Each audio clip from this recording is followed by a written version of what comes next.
चलिए, practice set number ये 345 है। ये टेस्ट सीरीज यूपीपीएससी पीसीएस के लिए चल रही है। प्रैक्टिस करेंगे इसमें हम करंट अफेयर्स के 50 प्रश्नों का क्विक रिवीजन करेंगे जो हम कर रहे हैं पिछले कुछ दिनों से।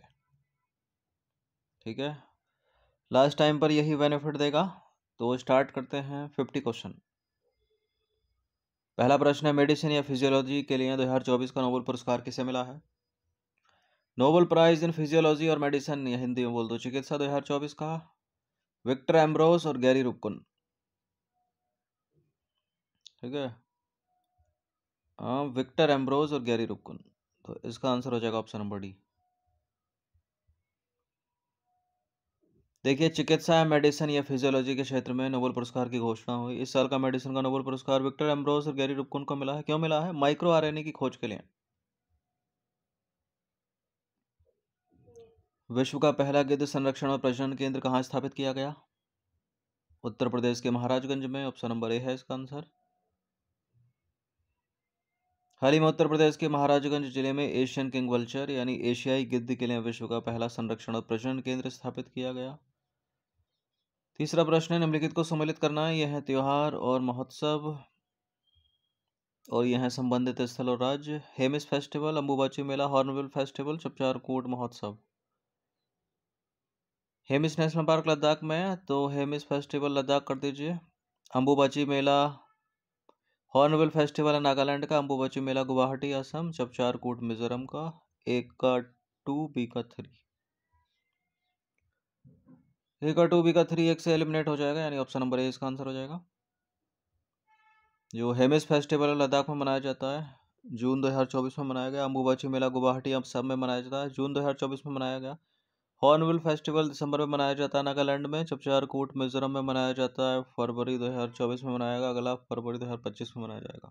इन सभी टेस्ट का फुल टेस्ट पीडीएफ परचेज कर सकते हैं नंबर इस पर व्हाट्सअप करके, कॉल करके। विश्व के पहले पूरी तरह से 3D प्रिंटेड रॉकेट का नाम क्या है? अग्निबाण। ऑप्शन नंबर बी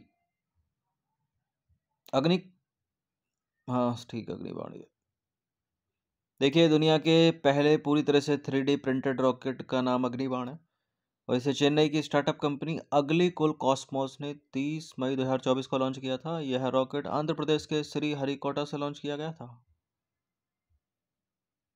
किस वर्ष में चंद्रयान 4 लॉन्च करने की घोषणा की गई? 2028 में किया जाएगा ये। केंद्रीय मंत्रिमंडल ने 18 सितंबर 2024 को प्रधानमंत्री मोदी की अध्यक्षता में हुई बैठक में चंद्रयान 4 मिशन को मंजूरी दे दी। चंद्रयान 4 मिशन चंद्रमा की सतह से मिट्टी और अन्य नमूने एकत्रित करेगा और उन्हें पृथ्वी पर वापस सफलतापूर्वक लाएगा और यह वर्ष 2028 में लॉन्च किया जाएगा। क्वेश्चन नंबर 6 पर आ जाइए। हाल ही में समाचारों में रहा नासा का जो मैगलन मिशन है वो किस ग्रह से संबंधित है? नासा के मैगलन मिशन का संबंध है शुक्र ग्रह से।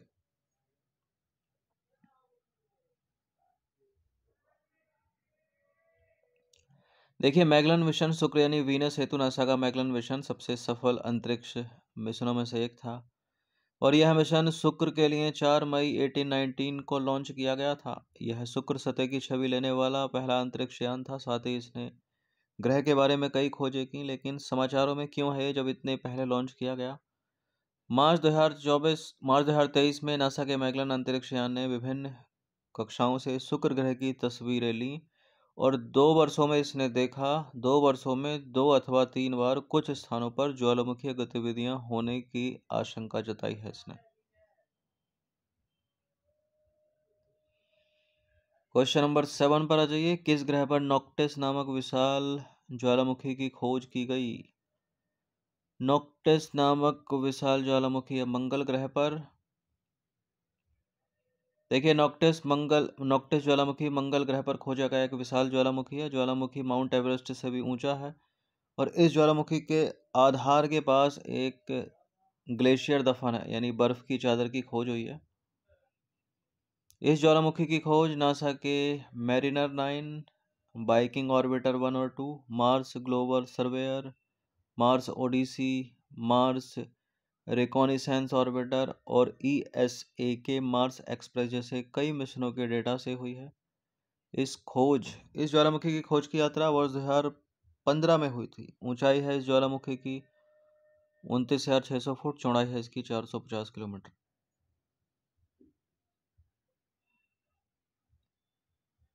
क्वेश्चन नंबर 8 पर आ जाइए। कैंसर के लिए भारत की पहली घरेलू जीन थेरेपी किसने लॉन्च की है? इसका नाम है कार्टी सेल थेरेपी और ये लॉन्च किया IIT बॉम्बे ने। ऑप्शन नंबर डी है इसका आंसर। कैंसर के लिए भारत की पहली घरेलू जीन थेरेपी का शुभारंभ भारत की राष्ट्रपति द्रौपदी मुर्मू ने 4 अप्रैल 2024 को किया और यह थेरेपी भारतीय प्रौद्योगिकी संस्थान IIT बॉम्बे में लॉन्च की गई। इस थेरेपी का नाम है CAR T cell therapy. Question number 9 पर आ जाइए। किस कंपनी ने विश्व का पहला पूर्ण स्वायत्त AI सॉफ्टवेयर इंजीनियर डेविन को पेश किया है? AI डेविन अमेरिका का है। AI Devin Cognition company America.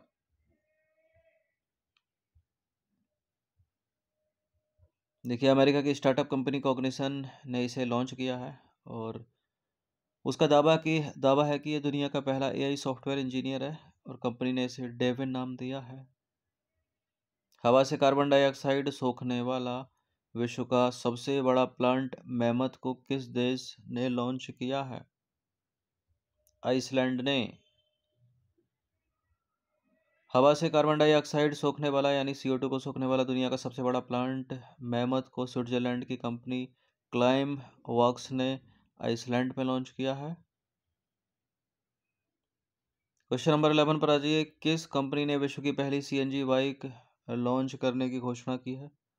Bharat में लॉन्च की गई है यह बजाज ऑटो के द्वारा। ऑप्शन नंबर बी है इसका आंसर।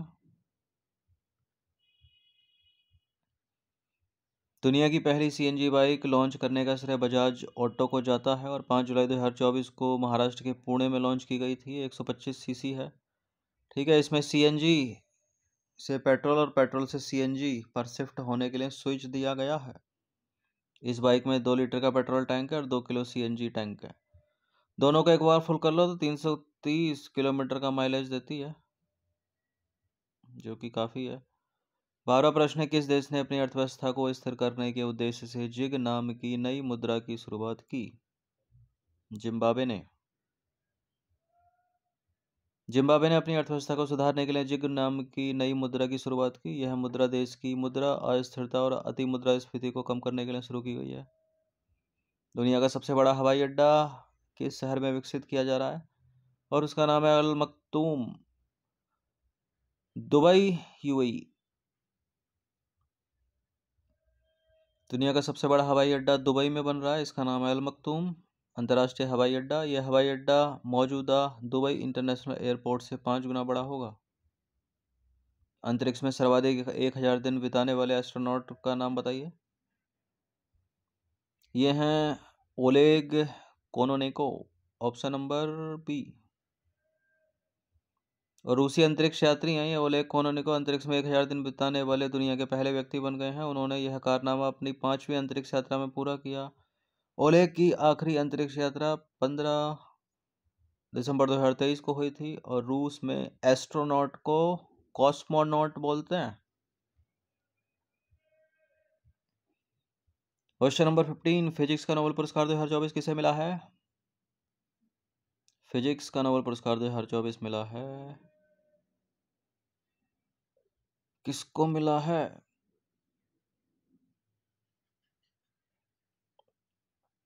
विक्टर एम्ब्रोज और गैरी रुबकुन को तो मिला है मेडिसिन में, और फिजिक्स का 2024 का मिला है जॉन हॉपफील्ड और Geoffrey Hilton. Option number B. देखिए, चिकित्सा के बाद फिजिक्स का नोबेल पुरस्कार की घोषणा की गई। जॉन हॉपफील्ड और जेफरी हिल्टन का नाम याद रखिएगा। उन्होंने यह विभिन्न उपकरणों के उपयोग से उन विधियों का विकास किया है जो मशीन लर्निंग के क्षेत्र में उपयोगी हैं। नोबेल प्राइज के साथ 11 मिलियन स्वीडिश क्राउन की पुरस्कार राशि भी दी जाती है, जिसे विजेताओं के बीच साझा किया जाता है, जो बटेगी जॉन हॉपफील्ड और जेफरी हिल्टन के बीच में। बट गई होगी अब तक तो, क्योंकि 10 दिसंबर को फिजिकली मिल गया होगा इनको ये पुरस्कार। घोषणा तो पहले कर देते हैं, अक्टूबर में, नवंबर में। 16वां प्रश्न है। मेडिसिन या फिजियोलॉजी का नोबेल पुरस्कार 2024 किस क्षेत्र में दिया गया है? गैरी रुपकुन और विक्टर एम्ब्रोस को दिया गया है। विक्टर एम्ब्रोस और गैरी रुपकुन को दिया गया है। माइक्रो आरएनए यानी राइबो न्यूक्लिक एसिड की खोज के लिए, ठीक है, ऑप्शन नंबर सी है इसका आंसर।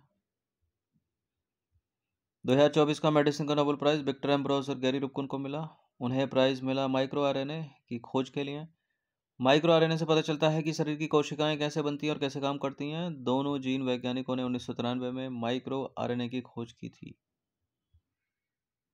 क्वेश्चन नंबर 17 है, 2024 का अंतर्राष्ट्रीय बुकर पुरस्कार किस किताब को मिला है? कई बार चर्चा हो गई है, क्या है इसका नाम? कैमिली, क्लॉप, क्वार्टर, कैरोस।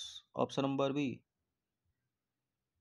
जेनी एर्पनबैंग है लेफ्ट में, माइकल हॉफमैन राइट में। वर्ष 2024 का अंतर्राष्ट्रीय बुकर पुरस्कार जर्मनी की लेखिका जेनी एर्पनबैंग की किताब कैरोस को मिला है, उपन्यास कह लो इसको। इस किताब का अनुवाद किया माइकल हॉफमैन ने। यह पुरस्कार 21 मई 2024 को लंदन में आयोजित एक समारोह में दिया गया था। अगले 10 वर्षों के लिए सड़क सुरक्षा के लिए कार्य योजना अपनाने वाला भारत का पहला राज्य कौन सा है? राजस्थान। देखिए, देश में रोड सेफ्टी एक्शन प्लान अपनाने वाला राजस्थान पहला राज्य बन चुका है। राजस्थान ने वर्ष 2030 तक सड़क दुर्घटनाओं में 50% कमी लाने का लक्ष्य रखा है। 8 जुलाई 2024 को वैज्ञानिकों ने किस एक्सोप्लैनेट की खोज की जिसकी गंध सड़े हुए अंडे की तरह है? इस प्लैनेट का नाम है HD 189733b। देखिए, HD 189733b एक विशाल एक्सोप्लैनेट है जो के प्रकार के तारे की परिक्रमा करता है। इसका द्रव्यमान है 1.13 बृहस्पति और इसे अपने तारे की परिक्रमा पूरी करने में लगते हैं 2.2 दिन।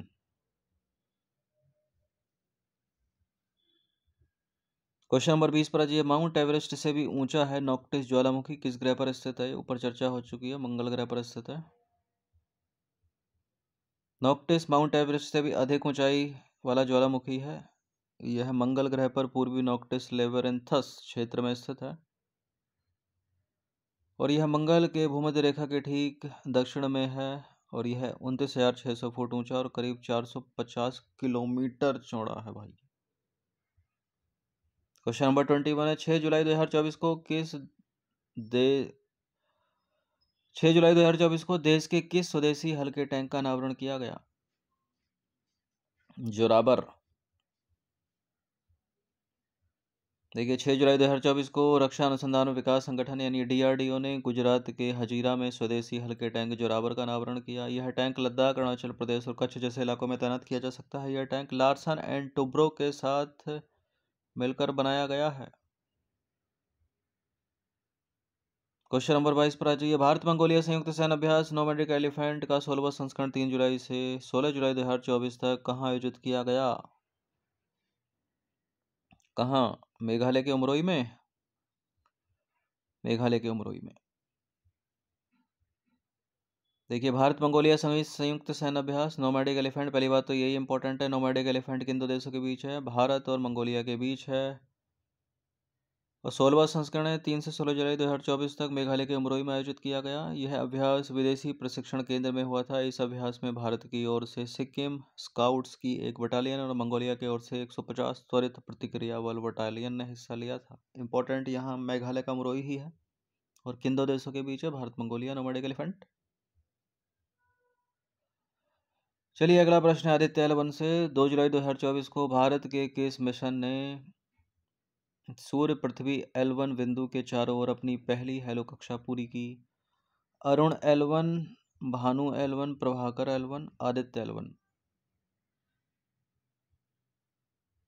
भारत के पहले सौर मिशन आदित्य L1 ने 2 जुलाई 2024 को सूर्य पृथ्वी L1 बिंदु के चारों ओर अपनी पहली हेलो कक्षा पूरी की थी। भारतीय अंतरिक्ष अनुसंधान संगठन इसरो ने इसके बारे में जानकारी दी। आदित्य L1 के बारे में जाने कुछ खास बातें। तो ये जो मिशन है 2 सितंबर 2023 को लॉन्च किया गया था। 6 जनवरी 2024 को यह अपनी पहली लक्षित कक्षा में पहुंचा था। यह मिशन लेग्रेजियन बिंदु L1 पर स्थित एक भारतीय सौर ऑब्जर्वेटरी है। इस मिशन में कुल 7 पेलोड लगे हैं। 4 पेलोड सूर्य का स्पष्ट अवलोकन करने में सक्षम होंगे 7 में से। शेष 3 पेलोड इस लैग्रेंजियन बिंदु पर कणों और क्षेत्रों का अध्ययन करेंगे। क्या होगा इन सबसे? इस मिशन का मकसद यह समझना है कि सूर्य जब एक्टिव होता है तो क्या होता है।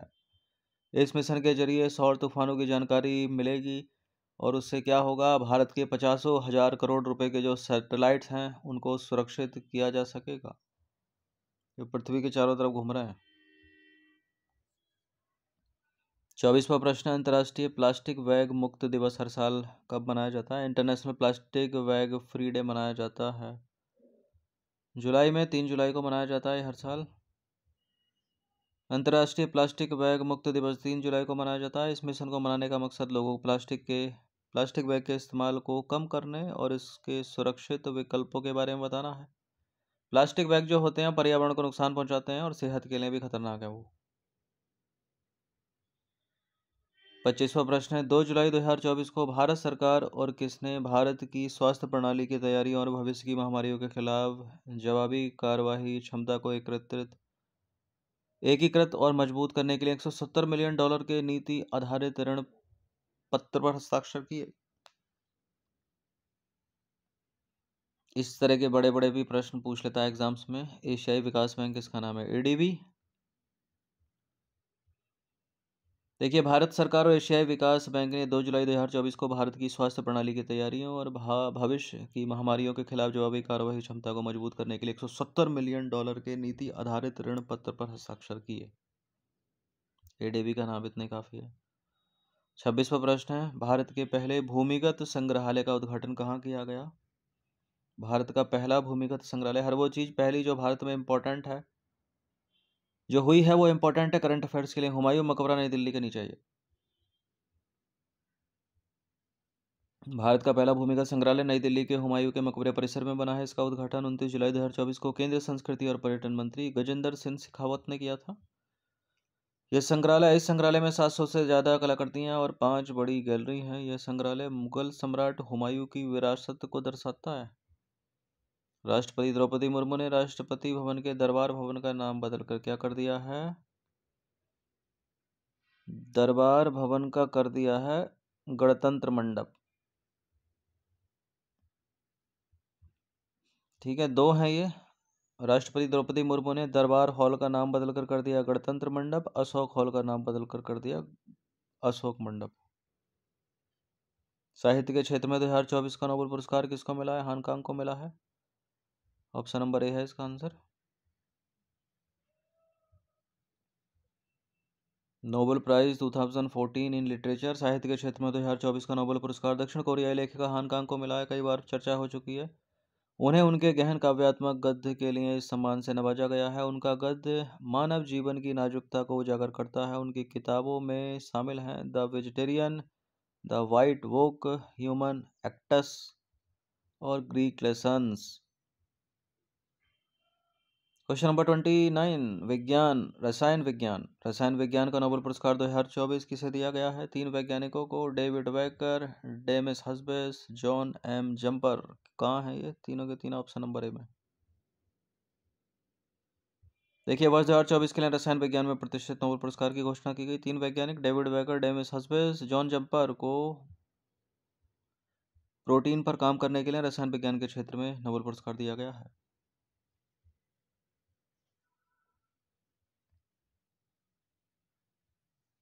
तो ये रिलेट करते होंगे क्योंकि प्रोटीन तो चिकित्सा का मतलब मेडिसिन में आना चाहिए, लेकिन बायोकेमिस्ट्री होता है एक सब्जेक्ट, उसी से रिलेट करते होंगे ये। ठीक है, बायो में प्रोटीन आ गया, केमिस्ट्री में रसायन हो गया। 30वां प्रश्न है, एयर इंडिया द्वारा भारत में पायलट प्रशिक्षण को बढ़ावा देने के लिए दक्षिण एशिया का सबसे बड़ा फ्लाइंग ट्रेनिंग स्कूल कहाँ स्थापित किया जाएगा? महाराष्ट्र के अमरावती में। ऑप्शन नंबर ए है इसका आंसर। एयर इंडिया महाराष्ट्र के अमरावती में दक्षिण एशिया का सबसे बड़ा फ्लाइंग ट्रेनिंग स्कूल स्थापित करेगी। इस स्कूल में हर साल 180 कॉमर्शियल पायलटों को ट्रेनिंग दी जाएगी। यह स्कूल बेलोरा एयरपोर्ट पर होगा। इस स्कूल में प्रशिक्षण के लिए 31 सिंगल इंजन वाले विमान और 3 डबल इंजन वाले विमान होंगे। मांसाहारी भोजन पर प्रतिबंध लगाने वाला विश्व का पहला शहर बना है कौन? गुजरात का पालिताना, भावनगर में। देखिए, दुनिया में मांसाहारी भोजन पर प्रतिबंध लगाने वाला पहला शहर गुजरात के भावनगर जिले में स्थित पालीताना है। यह मांसाहारी भोजन की बिक्री और खपत पर पूरी तरह से प्रतिबंध है और इस शहर में जानवरों का कटान भी वर्जित है। अंडे की बिक्री भी वर्जित है। 22वां प्रश्न है, विश्व की तीसरी सबसे बड़ी चांदी उत्पादक कंपनी कौन सी है? Hindustan zinc limited. देखिए, वेदांता समूह की हिंदुस्तान जिंक लिमिटेड चांदी उत्पादन के क्षेत्र में विश्व की तीसरी सबसे बड़ी चांदी उत्पादन कंपनी बन गई है। कंपनी ने रिकॉर्ड 746 मीट्रिक टन चांदी का उत्पादन कर विश्व में तीसरा स्थान हासिल किया। भारत में चांदी का जो उत्पादक राज्य है वो राजस्थान है। राजस्थान के उदयपुर में स्थित सिंदेश्वर खुर्द खाद्यान्न भारत की सबसे बड़ी चांदी उत्पादक खाद्यान्नों में से एक है। वैश्विक परिदृश्य में देखें तो दुनिया की सबसे बड़ी चांदी उत्पादक कंपनी फ्रेंच लिनो है, जो मैक्सिको में स्थित है। मैक्सिको दुनिया का सबसे बड़ा चांदी उत्पादक देश है। चांदी के उत्पादन में मैक्सिको के बाद चीन दूसरा है, पेरू तीसरा है। एयरबस हवाई जहाज बनाने वाली दुनिया की सबसे बड़ी कंपनी है, ऊपर था ऑप्शंस में। 33वां प्रश्न, यूपीआई, भारत का यूपीआई अपनाने वाला दक्षिण अमेरिका का पहला देश पूछ रहा है। पेरू है, पेरू। ये यूपीआई पे कई प्रश्न बनते हैं। देखिए, पेरू दक्षिण अमेरिका का पहला देश है जिसने यूनिफाइड पेमेंट इंटरफेस यानी यूपीआई की फुल फॉर्म है वो उसको अपनाया है। एनपीसीआई इंटरनेशनल पेमेंट लिमिटेड और पेरू के केंद्रीय रिजर्व बैंक ने मिलकर पेरू में यूपीआई को लागू करने का फैसला किया। यूपीआई को अपनाने वाले कुछ और देशों को देखें तो जो भूटान है, भूटान वो भारत के यूपीआई मानकों को अपनाने वाला पहला देश है। जो नेपाल है, भारत की यूपीआई प्रणाली को अपनाने वाला विश्व का पहला देश है। जो सिंगापुर है, व्यापारिक जगहों पर भीम यूपीआई को स्वीकार करने वाला दूसरा देश है। जो फ्रांस है, 2 फरवरी 2024 को यूपीआई को अपनाने वाला यूरोप का पहला देश है। तो यूरोप का पहला देश फ्रांस और दक्षिण अमेरिका का पहला देश पेरू। गर्भपात के अधिकार को संविधान में शामिल करने वाला विश्व का पहला देश फ्रांस। देखिए, गर्भपात को संविधान में शामिल करने वाला फ्रांस दुनिया का पहला देश है। फ्रांस की संसद ने संयुक्त सदन में गर्भपात के अधिकार से जुड़े विधेयक के पक्ष में 780 और विपक्ष में 72 वोट डाले। पक्ष में इतने ज्यादा। इस फैसले के बाद गर्भपात अधिकार कार्यकर्ताओं ने सेंट्रल पेरिस में इकट्ठा होकर इसकी सराहना की। अंतर्राष्ट्रीय सौर गठबंधन में पूर्ण सदस्य के रूप में शामिल होने वाला 100वां देश कौन है इनमें? पराग्वे।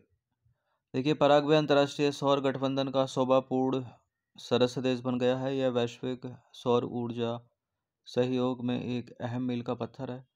स्पेन अंतर्राष्ट्रीय सौर गठबंधन का 99वां पूर्ण सदस्य देश है।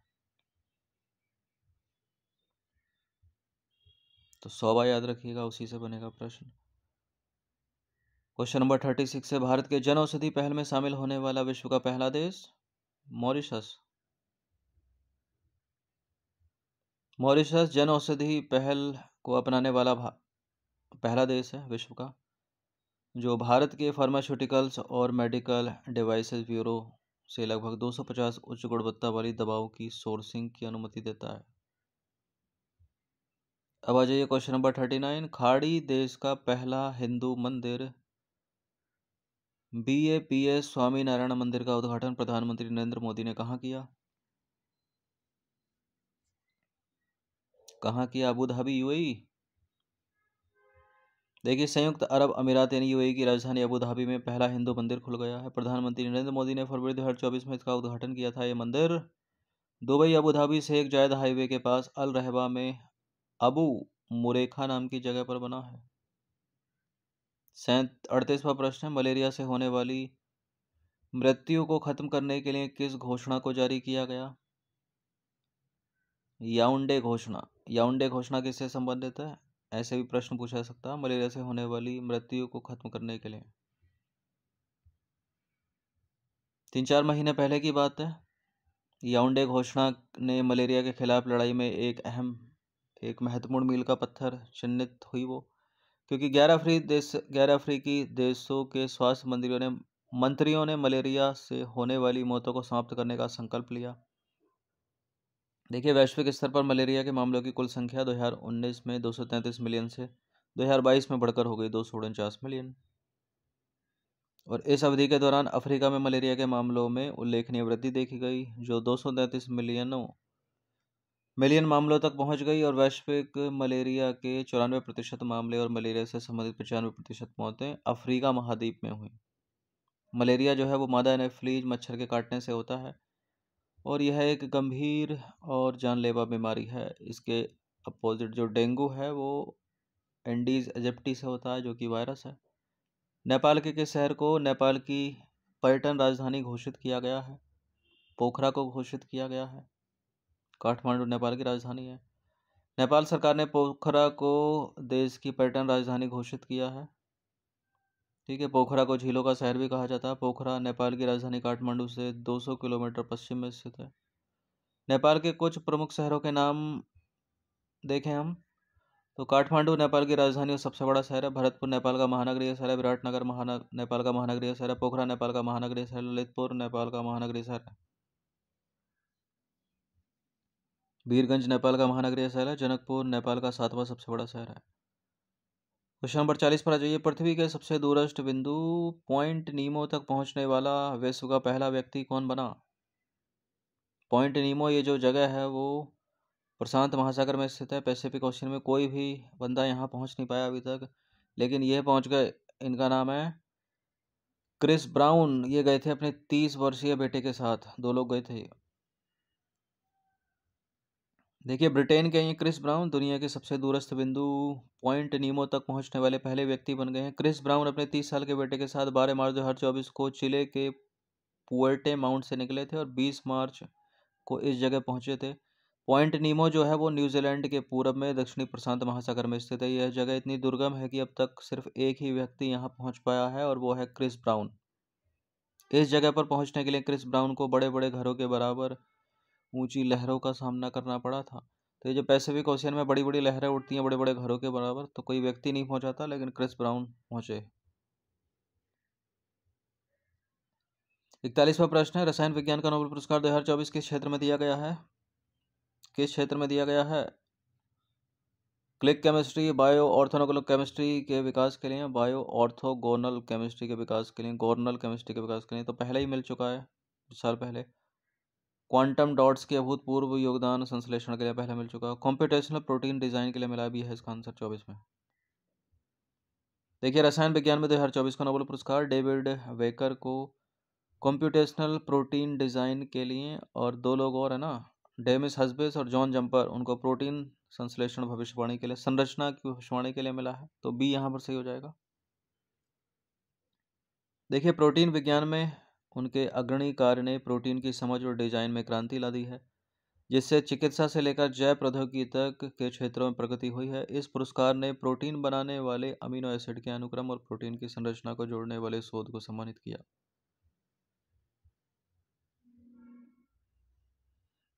42वां प्रश्न है, साहित्य के क्षेत्र में 2024 का नोबेल पुरस्कार किस देश की लेखिका हान कांग को दिया गया? दक्षिण कोरियाई हैं ये, चर्चा कई बार हो चुकी है। साहित्य के क्षेत्र में 2024 के नोबेल पुरस्कार का ऐलान कर दिया गया। Royal Swedish academy of sciences के मुताबिक इस साल का यह पुरस्कार दक्षिण कोरियाई लेखक हान कांग को दिया गया। उन्हें उनके गहन काव्यात्मक गद्य के लिए इस पुरस्कार से नवाजा गया। यह गद्य ऐतिहासिक आघातों और मानव जीवन की नाजुकता को उजागर करता है। विश्व में चांदी का सबसे बड़ा उत्पादक देश मैक्सिको, दूसरा चीन, तीसरा पेरू। देखिए, मैक्सिको विश्व में चांदी का सबसे बड़ा उत्पादक देश है। 2021 में इस देश ने 5,600 मीट्रिक टन चांदी का उत्पादन किया था। चीन और पेरू भी चांदी के बड़े उत्पादक देश हैं। 2023 में इन तीनों देशों ने दुनिया के आधे से अधिक चांदी का उत्पादन किया था। अब आ जाइए क्वेश्चन नंबर 44वां। विगत 3 वर्षों में विश्व के किस महाद्वीप के देशों में मलेरिया से सबसे ज़्यादा मृत्यु हुई हैं?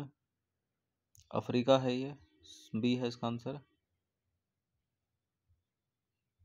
देखिए, विगत 3 वर्षों में वैश्विक मलेरिया के 94% मामले और मलेरिया से संबंधित 95% मौतें अफ्रीका महाद्वीप में हुई।